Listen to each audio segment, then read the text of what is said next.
ಈ ಸಮಾರಂಭದ ಅಧ್ಯಕ್ಷತೆ ವಹಿಸಿರ್ತಕ್ಕಂಥ ನಿಮ್ಮೆಲ್ಲರ ಜನಪ್ರಿಯ ಶಾಸಕರು ಆದಂತ ಶ್ರೀ ಕೋನ್ ರೆಡ್ಡಿ ಅವರೇ, ಜಿಲ್ಲಾ ಉಸ್ತುವಾರಿ ಸಚಿವರು, ಕಾರ್ಮಿಕ ಸಚಿವರು ಆದಂತ ಶ್ರೀ ಸಂತೋಷ್ ಲಾಡ್ ಅವರೇ, ಕಾನೂನು ಮತ್ತು ಸಂಸದೀಯ ವ್ಯವಹಾರಗಳ ಸಚಿವರಾದಂಥ ಶ್ರೀ ಎಚ್ ಕೆ ಪಾಟೀಲ್ ಅವರೇ, ಸಾರಿಗೆ ಸಚಿವರಾದಂಥ ಮಾನ್ಯ ರಾಮಲಿಂಗ ರೆಡ್ಡಿ ಅವರೇ, ಇಂಧನ ಸಚಿವರಾದಂಥ ಕೆ ಜೆ ಜಾರ್ಜ್ ಅವರೇ, ಶಾಸಕರು, ಕೊಳಗೇರಿ ಅಭಿವೃದ್ಧಿ ಮಂಡಳಿ ಅಧ್ಯಕ್ಷರು ಆದಂಥ ಶ್ರೀ ಪ್ರಸಾದ್ ಅಬ್ಬಯ್ಯ ಅವರೇ, ವೇದಿಕೆ ಮೇಲಿರ್ತಕ್ಕಂಥ ಎಲ್ಲ ಆಹ್ವಾನಿತ ಗಣ್ಯರೇ, ಜಿಲ್ಲೆಯ ಎಲ್ಲ ಅಧಿಕಾರಿ ಮಿತ್ರರೇ, ಇಲ್ಲಿ ಭಾಗವಹಿಸಿರ್ತಕ್ಕಂಥ ಎಲ್ಲ ಆತ್ಮೀಯ ಅಣ್ಣ ತಮ್ಮಂದಿರೇ, ಅಕ್ಕ ತಂಗಿಯರೇ, ಮಾಧ್ಯಮದ ಗೆಳೆಯರೇ,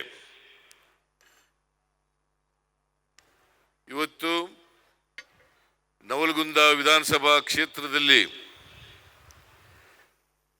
ಅನೇಕ ಅಭಿವೃದ್ಧಿ ಕಾರ್ಯಕ್ರಮಗಳಿಗೆ ಉದ್ಘಾಟನೆ ಮತ್ತು ಶಂಕುಸ್ಥಾಪನೆ, ಈ ಕಾರ್ಯಕ್ರಮಗಳಿಗೆ ಚಾಲನೆ ಕೊಡ್ತಕ್ಕಂಥ ಕೆಲಸವನ್ನು ನಾವೆಲ್ಲರೂ ಕೂಡ ಮಾಡಿದ್ದೇವೆ. ಕೋನ್ ರೆಡ್ಡಿ ಅವರು ಎಲ್ಲ ಕಾರ್ಯಕ್ರಮಗಳ ಬಗ್ಗೆ ನಿಮ್ಮ ಮುಂದೆ ಪ್ರಸ್ತಾಪ ಮಾಡಿದ್ದಾರೆ. ಮತ್ತೆ ಸಂತೋಷ್ ಲಾಡ್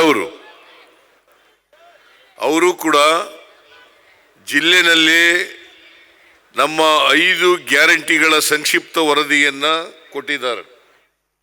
ನಾನು ಅವುಗಳ ಬಗ್ಗೆ ಮಾತನಾಡಲಿಕ್ಕೆ ಹೋಗಲ್ಲ.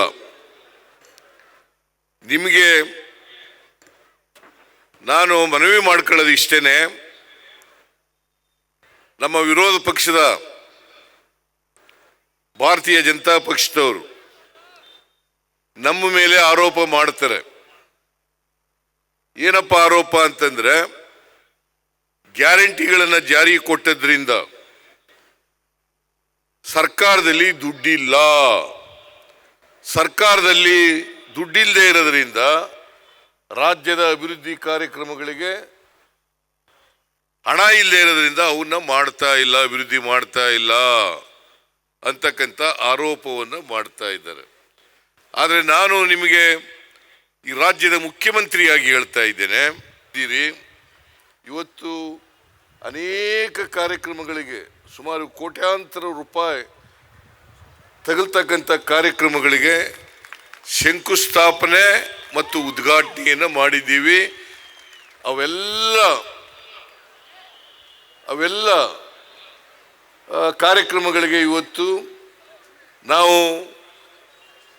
ಆ ಕಲ್ಲುಗಳನ್ನು ಹಾಕಿ ಅವೇ ಈ ನವಲಗುಂದ ಕ್ಷೇತ್ರದಲ್ಲಿ ಅಭಿವೃದ್ಧಿ ಕೆಲಸಗಳು ಆಗ್ತಾ ಇದ್ದಾವೆ ಅನ್ನೋದಕ್ಕೆ ಸಾಕ್ಷಿ ಅಂತಕ್ಕಂಥದ್ದನ್ನು ತಮಗೆ ತಿಳಿಸ್ಲಿಕ್ಕೆ ಬಯಸ್ತಾ ಇದ್ದೇನೆ. ಅದರಿಂದ ವಿರೋಧ ಪಕ್ಷದವರು ಮಾಡ್ತಕ್ಕಂಥ ಆರೋಪಗಳಿದ್ದಾವಲ್ಲ, ಕೇವಲ ರಾಜಕೀಯಕ್ಕೋಸ್ಕರ ಮಾಡ್ತಕ್ಕಂಥ ಆರೋಪಗಳೇ ಹೊರತು ಆ ಆರೋಪಗಳಲ್ಲಿ ಉರುಳಿಲ್ಲ, ಸತ್ಯ ಇಲ್ಲ ಅಂತಕ್ಕಂಥದ್ದನ್ನು ಅತ್ಯಂತ ಸ್ಪಷ್ಟಪಡಿಸಲಿಕ್ಕೆ ಬಯಸ್ತಾ ಇದ್ದೇನೆ. ಇವತ್ತು ಫಲಾನುಭವಿಗಳಿಗೆ ಹಕ್ಕುಪತ್ರ ವಿತರಣೆ ಮಾಡಿದ್ದೀವಿ. ಅದು ಅಭಿವೃದ್ಧಿ ಅಲ್ವಾ? ಎಷ್ಟು ಜನರಿಗೆ ಮಾಡಿರೋದು? 74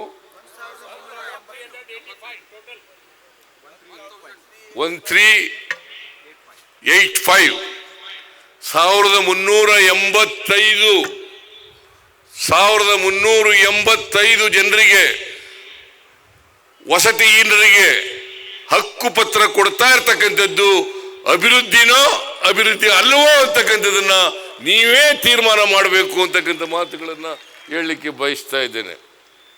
ಕೋನ್ ರೆಡ್ಡಿಯವರು ಒಬ್ಬ ಕ್ರಿಯಾಶೀಲ ಶಾಸಕ, ಜನಪರವಾದಂಥ ಕಾಳಜಿ ಇಟ್ಕೊಂಡಿರ್ತಕ್ಕಂಥ ಶಾಸಕ. ನಾನು ಹಿಂದೆನೂ ಶಾಸಕನಾಗಿ ನೋಡಿದ್ದೇನೆ, ಈಗಲೂ ಶಾಸಕನಾಗಿ ನೋಡ್ತಾ ಇದ್ದೇನೆ. ಹಿಂದೆ ನಾನು ಮುಖ್ಯಮಂತ್ರಿ ಆಗಿರುವಾಗ ಶಾಸಕನಾಗಿದ್ದರು. ಆಗ JDS ನಲ್ಲಿದ್ದರೂ ಕೂಡ ನನ್ನಿಂದ ಅನೇಕ ಕೆಲಸಗಳನ್ನು ಮಾಡಿಸ್ತಾ ಇದ್ರು.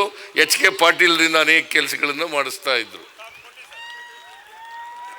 ಸುಮಾರು 3,000 ಕೋಟಿ ರೂಪಾಯಿಗಳ ಕೆಲಸವನ್ನ ಹಿಂದಿನ ಅವಧಿನಲ್ಲಿ ಮಾಡಿಸಿದ್ದಾರೆ. ಇದನ್ನ ನೀವು ತಿಳ್ಕೋಬೇಕಾಗ್ತದೆ.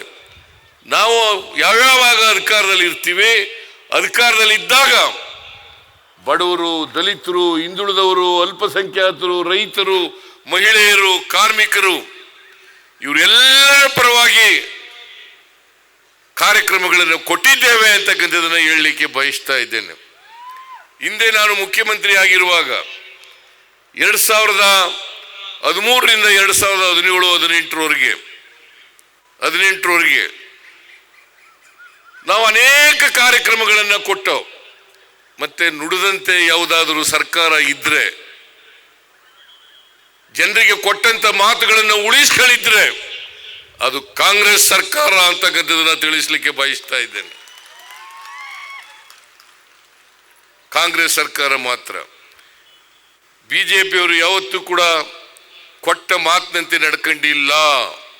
2018ರಲ್ಲಿ 600 ಭರವಸೆಗಳನ್ನು ಕೊಟ್ಟಿದ್ರು. 600 ಭರವಸೆಗಳಲ್ಲಿ 60 ಭರವಸೆಗಳನ್ನು ಕೂಡ ಈಡೇರಿಸಲಿಲ್ಲ. ನಾವು 2013ಕ್ಕಿಂತ ಮುಂಚಿತವಾಗಿ 165 ಭರವಸೆಗಳನ್ನು ಕೊಟ್ಟಿದ್ದು. 165 ಭರವಸೆಗಳಲ್ಲಿ 158 ಭರವಸೆಗಳನ್ನು ಈಡೇರಿಸಿದ್ದೇವೆ.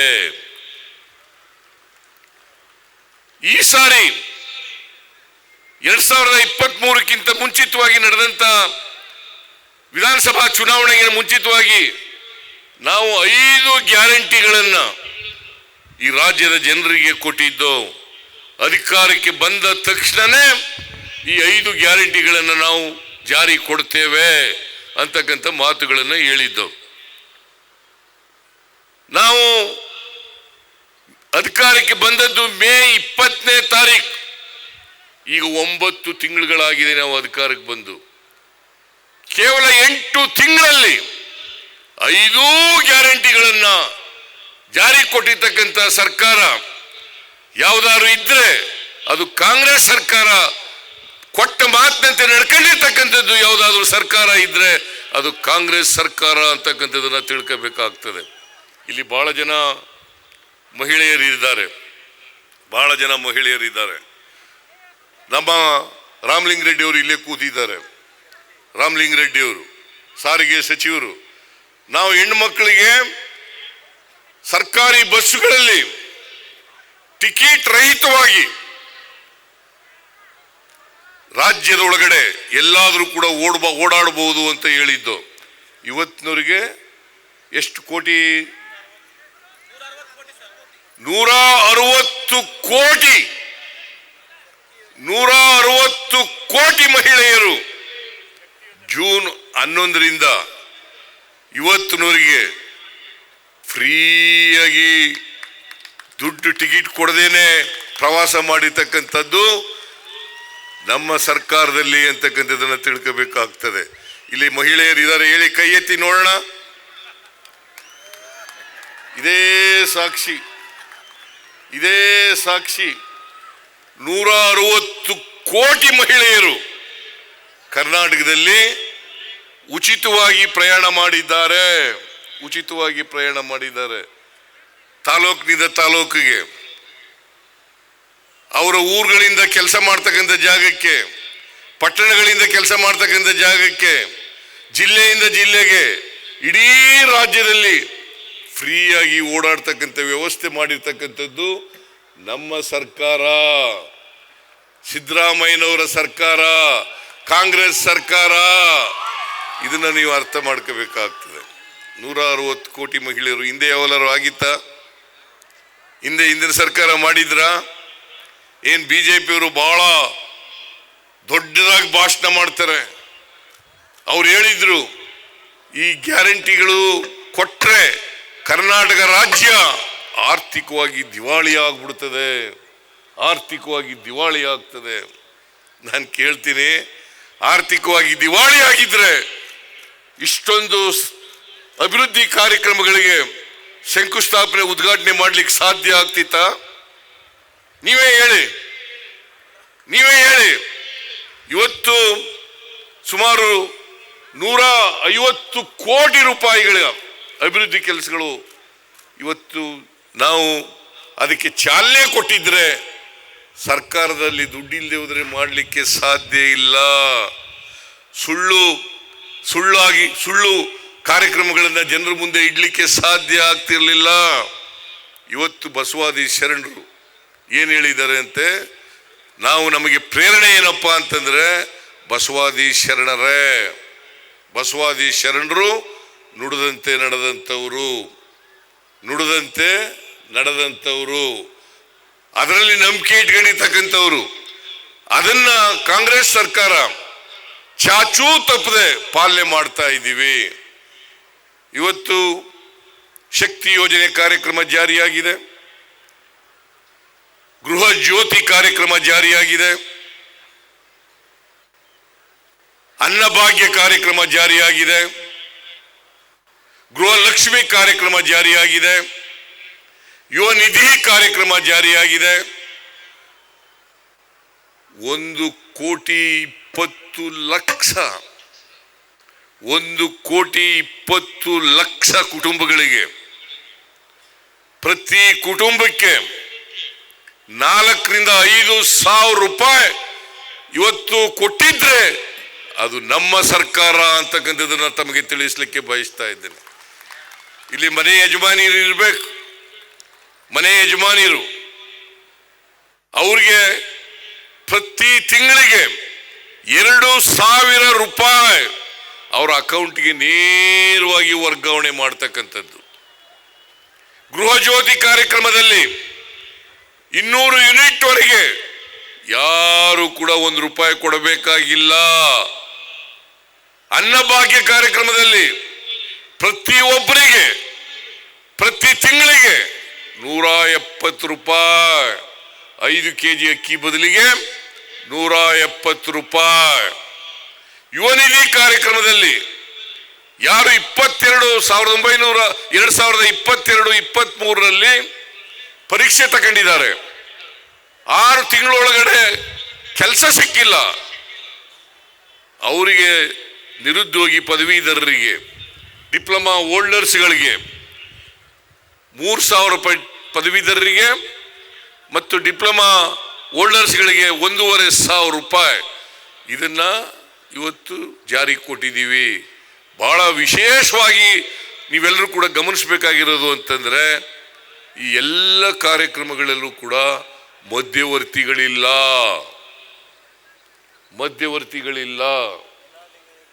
ಮಧ್ಯವರ್ತಿಗಳ ಕಾಟ ಇಲ್ಲದೇನೆ,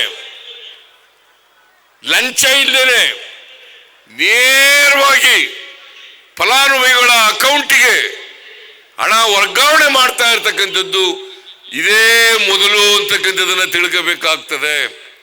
ನೀವು ಮಹಿಳೆಯರು ಇದಿರಲ್ಲ, ಕೈ ಎತ್ತಿ ನೋಡೋಣ, ಯಾರ್ಯಾರಿಗೆ 7,000 ರೂಪಾಯಿ ಬರ್ತದೆ ನೋಡಿ. ಇಷ್ಟು ಜನರಿಗೆ 7,000 ರೂಪಾಯಿ ಬರ್ತಾ ಇದೆ. ಇಷ್ಟು ಜನರಿಗೆ 7,000 ರೂಪಾಯಿ. ಅಕ್ಕಿ ಕೊಡ್ಲಿಕ್ಕೆ ಆಗ್ಲಿಲ್ಲ, ಯಾಕಂದ್ರೆ ಅಕ್ಕಿ ಸಿಕ್ಲಿಲ್ಲ. ಕೇಂದ್ರ ಸರ್ಕಾರದವರು ಅಡ್ಡ ಬಂದ್ಬಿಟ್ರು, ಕೊಡ್ಲಿಲ್ಲ ಅಕ್ಕಿನ. ಅಕ್ಕಿ ಇದ್ರೂ ಕೂಡ ಕೊಡ್ಲಿಲ್ಲ. ನಾವೇನು ಪುಕ್ಕಟೆ ಕೇಳಲಿಲ್ಲ, ದುಡ್ಡು ಕೊಡ್ತೀವಿ ಕೊಡ್ರಿ ಅಂತಂದ್ರೆ ಅಕ್ಕಿ ಕೊಡ್ಲಿಲ್ಲ. ಆದರೂ ಕೂಡ ನಾವು ಅಕ್ಕಿ ಬದಲಾಗಿ ಹಣವನ್ನು ಕೊಟ್ಟಿದ್ದೇವೆ. ಪ್ರತಿ ತಿಂಗಳು ಕೂಡ ಯಾರು BPL card holders, Antyodaya card holders, ಅವರಿಗೆ 170 ರೂಪಾಯಿ ಪ್ರತಿಯೊಬ್ಬರಿಗೆ ಕೊಡ್ತಾ ಇದ್ದೀವಿ. ಯಾರ್ಯಾರಿಗೆ ಬರ್ತದೆ ಕೈ ಎತ್ತಿ ನೋಡೋಣ. ನೋಡಿ, ಎಲ್ಲ 170 ರೂಪಾಯಿ ಕೊಡ್ತಾ ಇದ್ದೀವಿ. 170 ರೂಪಾಯಿ. ಗೃಹಲಕ್ಷ್ಮಿ, ಗೃಹ ಜ್ಯೋತಿ ಕಾರ್ಯಕ್ರಮ ಕೈ ಎತ್ತಿ. ಗೃಹ ಜ್ಯೋತಿ ಯಾರು ಕೂಡ ಬಿಲ್ ಕಟ್ಟಬೇಕಾಗಿಲ್ಲ. ಇಲ್ಲಿ ಜಾರ್ಜ್ ಅವರು ಇದ್ದಾರೆ, KJ ಜಾರ್ಜ್ ಇದ್ದಾರೆ. 1 ರೂಪಾಯಿ ಕೊಡಬೇಕಾಗಿಲ್ಲ. ಹಿಂದೆ ಯಾವಾರು ಇದ್ವಾ ಈ ಕಾರ್ಯಕ್ರಮಗಳು? ಯಾವಾರು ಇದ್ವಾ? ಈ ವರ್ಷ 36,000 ಕೋಟಿ ರೂಪಾಯಿಗಳನ್ನ ಈ ಗ್ಯಾರಂಟಿ ಯೋಜನೆಗಳಿಗೆ ಖರ್ಚು ಮಾಡಿದ್ದೀವಿ. 36,000 ಕೋಟಿ. 36,000 ಕೋಟಿ. ಮುಂದಿನ ವರ್ಷಕ್ಕೆ 24-25ಕ್ಕೆ 52,009 ಕೋಟಿ ರೂಪಾಯಿಗಳನ್ನ ಮೊನ್ನೆ ಮಂಡಿಸಿದಂತ ಬಜೆಟ್ನಲ್ಲಿ ಇಟ್ಟಿದ್ದೇವೆ. ಮೊನ್ನೆ ಮಂಡಿಸಿದಂತ ಬಜೆಟ್ 3,71,383 ಕೋಟಿ ರೂಪಾಯಿ. ಮೊನ್ನೆ ಮಂಡಿಸಿದಂತ ಬಜೆಟ್ 3,71,383 ಕೋಟಿ ರೂಪಾಯಿ. ಕಳೆದ ಸಾರಿ ನಾನು ಮಂಡಿಸಿದಂತ ಬಜೆಟ್ 3,27,000 ಕೋಟಿ. 3,27,000 ಕೋಟಿಯಿಂದ 3,71,383 ಕೋಟಿ ಆಗಿದೆ. ಸರ್ಕಾರದ ಖಜಾನೆ ಖಾಲಿಯಾಗಿದ್ರೆ ಅಥವಾ ದಿವಾಳಿ ಆಗಿದ್ರೆ ಇಷ್ಟು ಬಜೆಟ್ ಗಾತ್ರವನ್ನು ಹೆಚ್ಚು ಮಾಡಲಿಕ್ಕೆ ಸಾಧ್ಯ ಆಯ್ತಿತ್ತ? ಸುಮಾರು 43,000 ಕೋಟಿ ರೂಪಾಯಿ ಹೆಚ್ಚು. ಕಳೆದ ಬಜೆಟ್ಗೂ ಮುಂದಿನ ವರ್ಷದ ಬಜೆಟ್ಗೂ ವ್ಯತ್ಯಾಸ 43,000 ಕೋಟಿಗೂ ಹೆಚ್ಚು ರೂಪಾಯಿ. ಇದನ್ನ ಅರ್ಥ ಮಾಡ್ಕೋಬೇಕಾಗ್ತದೆ. ನೀವೆಲ್ಲರೂ ಕೂಡ ನಿಮಗೆ ನಾವು ವರದಿ ಕೊಡಬೇಕಾಗಿರ್ತಕ್ಕಂಥದ್ದು ವಿರೋಧ ಪಕ್ಷದವರಿಗೆ ಅಲ್ಲ. ನೀವು ನಮ್ಮ ಮಾಲೀಕರು. ಪ್ರಜಾಪ್ರಭುತ್ವದ ವ್ಯವಸ್ಥೆಯಲ್ಲಿ ಜನರೇ ಮಾಲೀಕರು.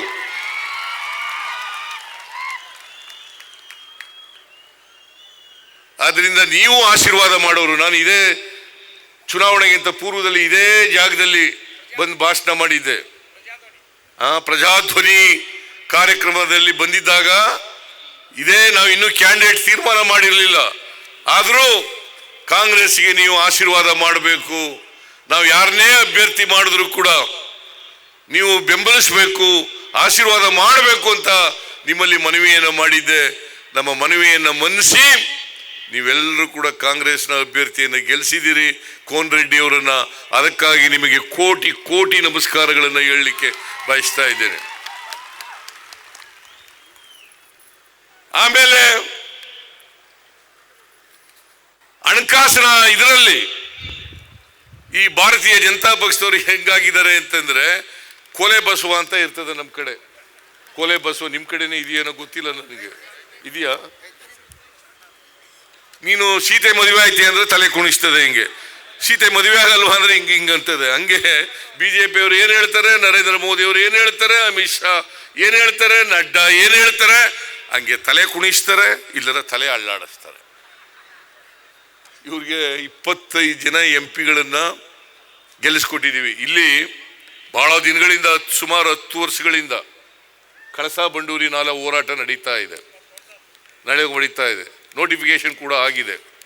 ಪಾಪ ನಮ್ಮ ರೈತ ಬಂಧುಗಳು ನನ್ನನ್ನು ಭೇಟಿ ಮಾಡಿದಾಗೆಲ್ಲ ಹೇಳ್ತಾರೆ, ಕೆಲಸ ಶುರು ಮಾಡಿ ನಾವು ಟೆಂಡರ್ ಕರೆದು ಬಿಟ್ಟಿದ್ದೀವಿ. ಆದರೆ ಎನ್ವೈರನ್ಮೆಂಟಲ್ ಕ್ಲಿಯರೆನ್ಸ್ ಬೇಕು.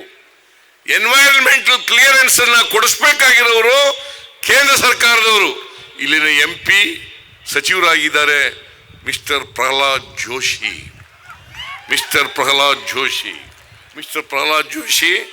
ಏನಪ್ಪ ಮಾಡ್ತಾ ಇದೀಯ ನೀನು?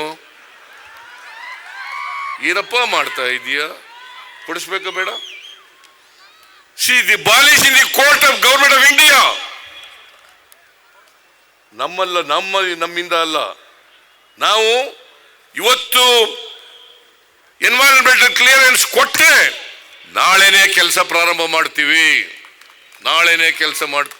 ಮಾಡ್ತೀವಿ. ಇದನ್ನ ನಮ್ಮ ರೈತಾಪಿ ಜನ, ರೈತ ಸಂಘದ ಮುಖಂಡರುಗಳು ಇದನ್ನ ಅರ್ಥ ಮಾಡ್ಕೋಬೇಕು ಅಂತೇಳಿ ನಾನು ಹೇಳಲಿಕ್ಕೆ ಬಯಸ್ತಾ ಇದ್ದೇನೆ. ಇದೇ ಯಡಿಯೂರಪ್ಪ ಹುಬ್ಬಳ್ಳಿನಲ್ಲಿ ಭಾಷಣ ಮಾಡಿದ್ರು. ಯಡಿಯೂರಪ್ಪ ಪತ್ರ ಓದಿದ್ರು. ಗೋವಾ ಚೀಫ್ ಮಿನಿಸ್ಟರ್ ಬರೆದಿರ್ತಕ್ಕಂಥದ್ದು, ಕೆಲಸ ಶುರು ಮಾಡ್ತೀವಿ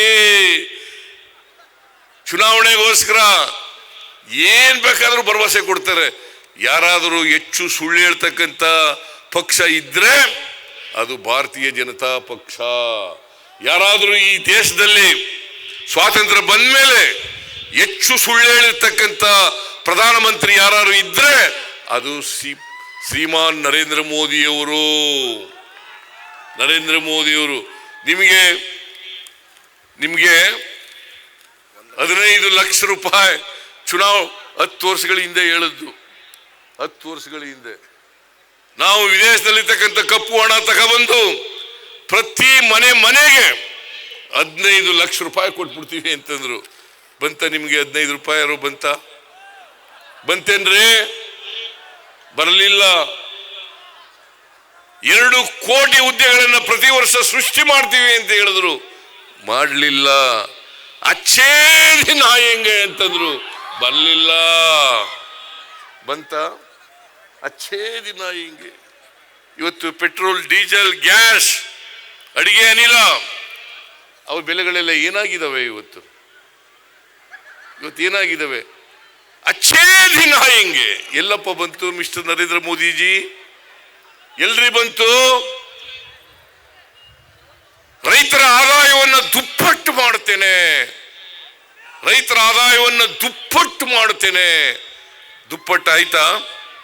ಇವತ್ತು ರೈತರು ಡೆಲ್ಲಿನಲ್ಲಿ ಪ್ರತಿಭಟನೆ ಮಾಡ್ತಾ ಇದ್ದಾರೆ.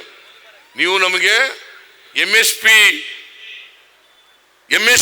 ಹಣ ಕೊಡಬೇಕು, ಎಲ್ಲ ಬೆಳೆಗಳಿಗೂ ಕೂಡ ಮಿನಿಮಮ್ ಸಪೋರ್ಟ್ ಪ್ರೈಸ್ ಅನ್ನ ಅನೌನ್ಸ್ ಮಾಡಬೇಕು, ಅದಕ್ಕೋಸ್ಕರ ಕಾನೂನನ್ನು ತರಬೇಕು ಅಂತೇಳಿ ಪ್ರತಿಭಟನೆ ಮಾಡ್ತಾ ಇದ್ದಾರೆ.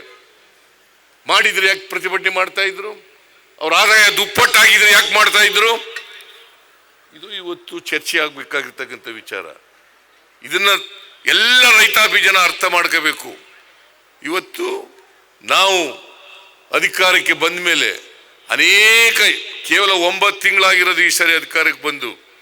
ನಾ ಮೊನ್ನೆ 20ನೇ ತಾರೀಕಿಗೆ 9 ತಿಂಗಳು. ಈ 9 ತಿಂಗಳಲ್ಲಿ ಅನೇಕ ಕಾರ್ಯಕ್ರಮಗಳನ್ನು ಮಾಡಿದ್ದೀವಿ. ಗ್ಯಾರಂಟಿಗಳನ್ನು ಜಾರಿ ಮಾಡಿದ್ದೀವಿ. ಅಭಿವೃದ್ಧಿ ಕೆಲಸಗಳು ನಡೀತಾ ಇದ್ದಾವೆ, ನೀರಾವರಿ ಕೆಲಸಗಳು ನಡೀತಾ ಇದ್ದಾವೆ. ನಿಮ್ಮಲ್ಲಿ ಬೆಣ್ಣೆ ಹಳ್ಳ ಆಗಬೇಕು ಅಂತ ಹೇಳಿದ್ರು, ಆಗಿದೆಯಲ್ಲ? ಈ ಬಜೆಟ್ನಲ್ಲಿ ಘೋಷಣೆ ಮಾಡಿದ್ದೀನಿ ನಾನು. ಈ ಬಜೆಟ್ನಲ್ಲಿ ಘೋಷಣೆ ಮಾಡಿದ್ದೀನಿ. ಹಿಂದೆ ಸರ್ಕಾರ ಯಾಕೆ ಮಾಡಲಿಲ್ಲ? ಇಲ್ಲೇ ಪಕ್ಕದವರೇ ಬಸವರಾಜ ಬೊಮ್ಮಾಯಿ ಅವರು ಮಾಡಿದ್ರ? ಪ್ರಹ್ಲಾದ್ ಜೋಶಿ ಅವರು ಮಾಡಿದ್ರ? ಅವ್ರನ್ನ ಯಾಕೆ ನೀವು, ನನಗೆ ಗೊತ್ತಿಲ್ಲ, ಪ್ರಹ್ಲಾದ್ ಜೋಶಿ ಅವರನ್ನ ಯಾಕೆ ಲೋಕಸಭೆಗೆ ಕಳಿಸ್ಕೊಡ್ತೀರಿ ಗೊತ್ತಾಗ್ಲಿಲ್ಲ. ಇವತ್ತಿನವರಿಗೆ ಒಂದು ಕೆಲಸ ಮಾಡಲ್ಲ, ಕರ್ನಾಟಕದ ಬಗ್ಗೆ ಏನು ಕೆಲಸ ಮಾಡಲ್ಲ, ಕರ್ನಾಟಕದ ಅಭಿವೃದ್ಧಿ ಬಗ್ಗೆ ತಲೆ ಕೆಡಿಸ್ಕೊಳ್ಳಕ್ ಹೋಗಲ್ಲ. ಇಂಥವ್ರನ್ನೆಲ್ಲ ಲೋಕಸಭೆಗೆ ಕಳಿಸಿದ್ರೆ 25 ಜನ MP ಗಳು ಒಂದು ದಿನ ಆದರೂ ಕೂಡ ಕರ್ನಾಟಕಕ್ಕೆ ಅನ್ಯಾಯ ಆಯ್ತು ಕೇಂದ್ರದಿಂದ ಅಂತ ಮಾತಾಡಿಲ್ಲ. ಇವತ್ತು ತೆರಿಗೆ ಹಂಚಿಕೆಯಲ್ಲಿ ಅನ್ಯಾಯ ಆಗ್ತಾ ಇದೆ. ಕರ್ನಾಟಕದಿಂದ 4,30,000 ಕೋಟಿ 4,30,000 ಕೋಟಿ ಈ ವರ್ಷ ತೆರಿಗೆ ವಸೂಲಾಗ್ತಾ ಇದೆ. ನಮಗೆ ಬರೋದು ಎಷ್ಟು ಗೊತ್ತಾ? ವಾಪಸ್ಸು 50,257 ಕೋಟಿ. 50,257 ಕೋಟಿ.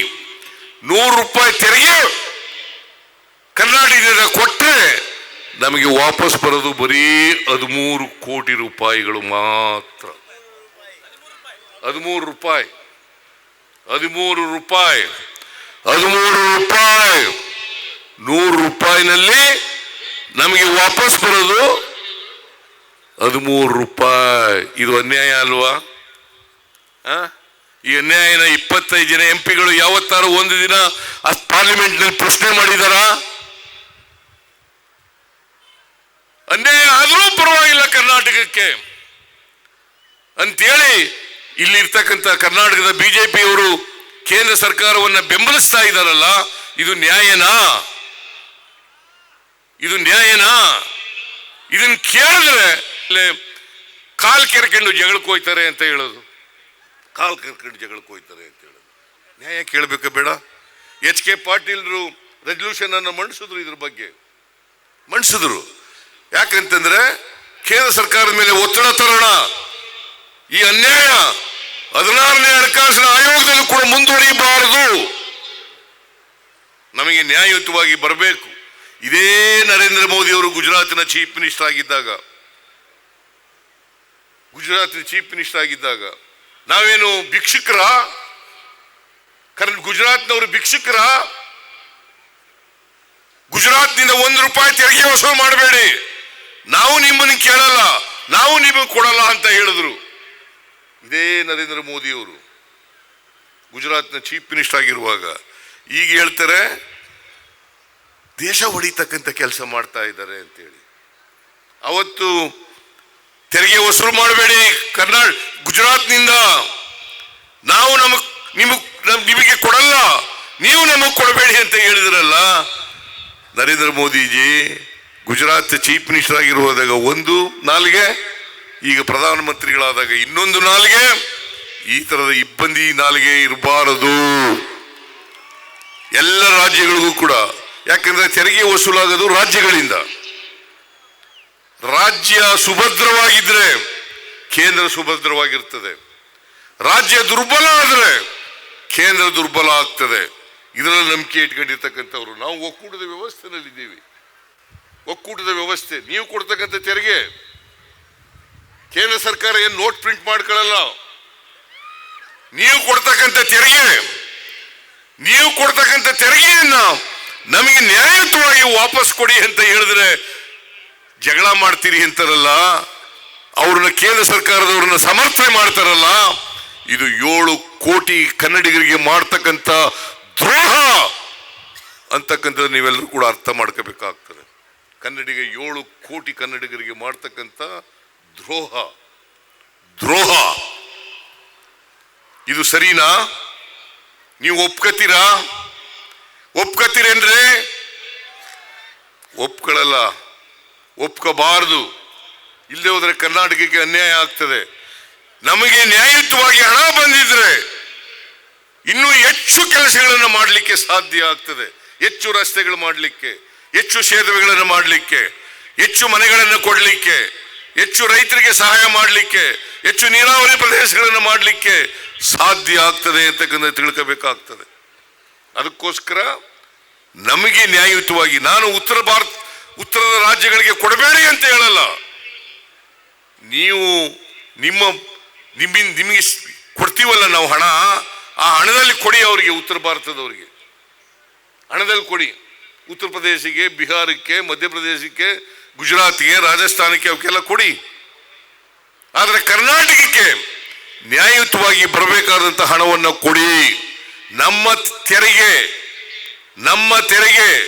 ನಮ್ಮ ಹಕ್ಕು, ನಮ್ಮ ತೆರಿಗೆ ನಮ್ಮ ಹಕ್ಕು. ಒಂದ್ಸಾರಿ ಹೇಳಿ ನೋಡೋಣ, ಹೇಳ್ರಿ. ನಮ್ಮ ತೆರಿಗೆ